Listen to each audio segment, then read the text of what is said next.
খুনি হাসিনা সারা জীবন শুধু নিজের পরিবারের মানে গান গাইতে গাইতে যেখানেই আপনি যাবেন তার পরিবারের কান্নাকাটি শুরু হয়েছে। আর পরিবারে 18 জন মানুষ আর এই 2000 জন মানুষ না, শুধুমাত্র পয়েন্ট ব্ল্যাঙ্ক শুট করে এভাবে কপালের মাঝখানে শুট করে তার খুলি এবং মগজ উড়িয়ে দেওয়া সম্ভব। সেই জায়গায় দূর থেকে কোন ট্রেন স্নাইপার কোথা থেকে আনা হয়েছিল আমরা প্রশ্ন করতে চাই। তাদেরকে কি দেশে আলাদাভাবে এভাবে হত্যাযজ্ঞ ঘটানোর জন্য ট্রেন করা হয়েছিল, নাকি দেশের বাইরে থেকে ভাড়াটে খুনি নিয়ে আসা হয়েছিল ক্ষমতা বাঁচানোর জন্য?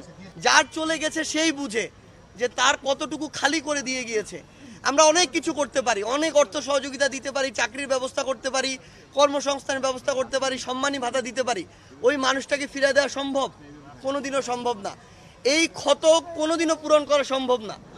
আমাকে খুনি হাসিনার এবং তাদের দোসরদেরকে এই জবাবটা দিতে হবে যে এই ইশরাত, আব্দুল্লাহ, সামিউলরা কাদেরকে এখন থেকে বাবা বলে ডাকবে, কাদেরকে কাদের কোলে বাবা বলে উঠবে, কারা দায়িত্ব নিয়ে তাদেরকে একদম বাবার মতো করে সারা জীবন আগলে ধরে রাখবে, এই দায়িত্বটা কারা নিবে?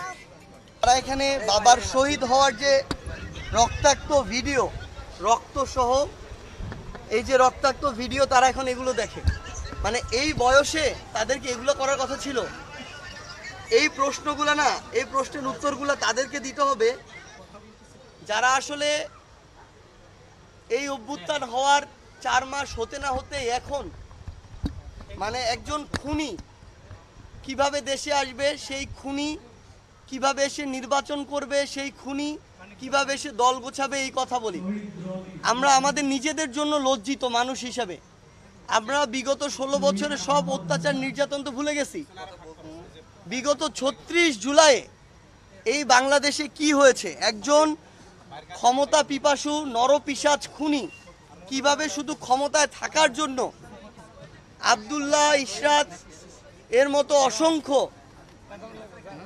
মানে শিশু, বাচ্চা, তাদের বাবা মা, মানুষগুলোর প্রতি ওই মায়া দরদ থাকে। তিনি যদি ওই দরদ বুঝেন, যেই গল্প আমাদেরকে 16 বছর দিয়ে এসেছেন, এই খুনগুলো কিভাবে করতে পারে?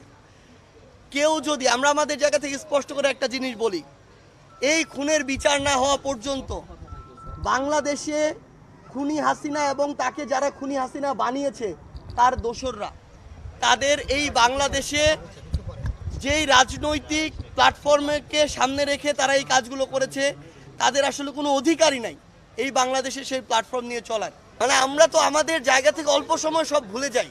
আমরা 16 বছর ভুলে গিয়েছি, আমরা ওই 36 দিন ভুলে গিয়েছি, আমরা এখন নতুন অনেক কিছু নিয়ে পড়ে আছি। আমার এগুলোর জবাব দিতে হবে ভাই। এই জবাব খুনি হাসিনাকে দিতে হবে, খুনি হাসিনার দোসরদেরকে দিতে হবে। এই বাংলাদেশে তাদের বিচার হওয়ার প্রশ্নে কারো একটা কথা হওয়া উচিত না। তাদেরকে পুনর্বাসনের প্রশ্নে তাদের পক্ষে কারো সাফাই গাওয়ার কোনো প্রশ্নই আসে না। আমরা এটা আমাদের জীবনের বিনিময় হলেও করতে দিব না। আমাদের এই প্রত্যেকটার জবাব লাগবে। এটা কোনোদিন হয়তো ওই গর্ব থেকে কল্পনাও করেনি যে এই পৃথিবীতে আসার পরে যেই মানুষটির কোলে তিনি আশ্রয় নিতেন, যেই মানুষটি বাবা বাবা বলে তাকে কোলে নেওয়ার কথা ছিল, সেই মানুষটি আর নেই। সেই মানুষটিকে খুনি হাসিনার নির্দেশে খুন করা হয়েছে। ভাই আমাকে না, এই যে খুনি হাসিনার পক্ষে বিপক্ষে, খুনি হাসিনার ফ্যাসিস্ট রেজিমের পক্ষে বিপক্ষে যারা কথা বলছেন, তাদের একটা উত্তর দিতে হবে যে আমার এই বোন রোজা মানে তার কি দোষ ছিল, কেন তিনি এই পৃথিবীতে এসে বাবার কোলে তার যে নিরাপদ আশ্রয়স্থল সেখানে উঠতে পারবেন না? এগুলোর উত্তর ছাড়া, এগুলোর মীমাংসা ছাড়া আসলে এই বাংলাদেশে আর যাই হোক ওই খুনিদেরকে আমরা প্রতিষ্ঠিত হতে আর দিব না।